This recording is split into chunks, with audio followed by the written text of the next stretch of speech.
ប្រាប់ពីผมលោកថា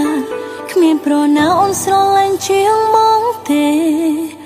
រំនេះទីភ្នែកបោកចង់ឃើញបងមុនគេគ្មានចិត្តរារេស្មោះតែថ្លៃពេលអូនញញឹមក្នុងចិត្តបងក៏សម្បាយចង់បរិយាយតែពាក្យស្នេហាមានន័យមិនចង់ខឹងងោដាំងគ្នាសូមបីមួយថ្ងៃមិនចង់ឲ្យស្រីខ្វល់ខ្វាតែចូលវិសុទ្ធសំណបចំរៀងញ៉ាំសង្សារខ្ញុំពិសេសថាខ្ញុំស្មោះស្លាប់ក៏មិនស្ដា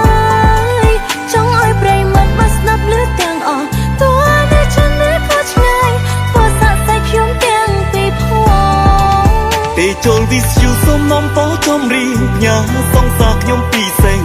បញ្ជាក់ពីក្តីស្នេហ៍ស្មោះត្រង់បើសិនពេលមួយមានម្នាក់ខឹងឆេវឆាម្នាក់ទៀតត្រូវធ្វើក៏ខ្លងចេះរងាប់អារម្មណ៍ទុកគ្នា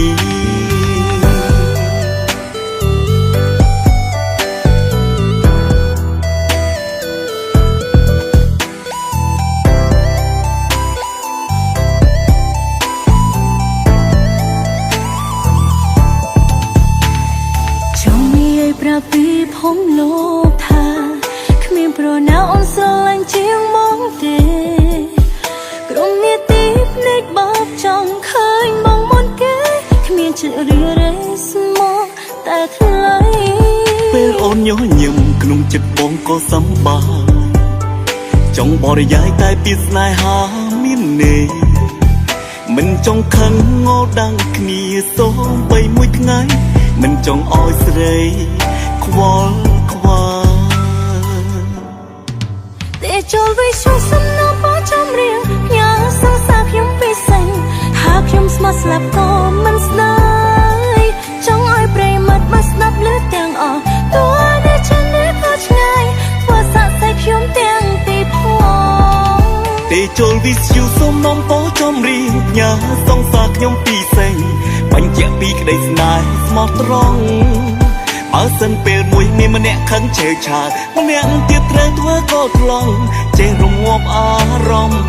ទុកគ្នាតែចូលវិសុទ្ធសំណបចំរៀងញ៉ាំសង្សារខ្ញុំពិសេសថាខ្ញុំស្មោះស្លាប់ក៏មិនស្ដា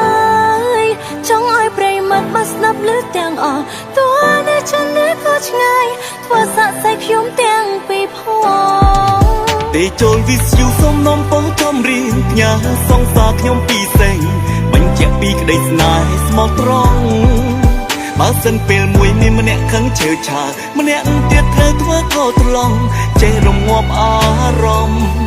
ទុកគ្នា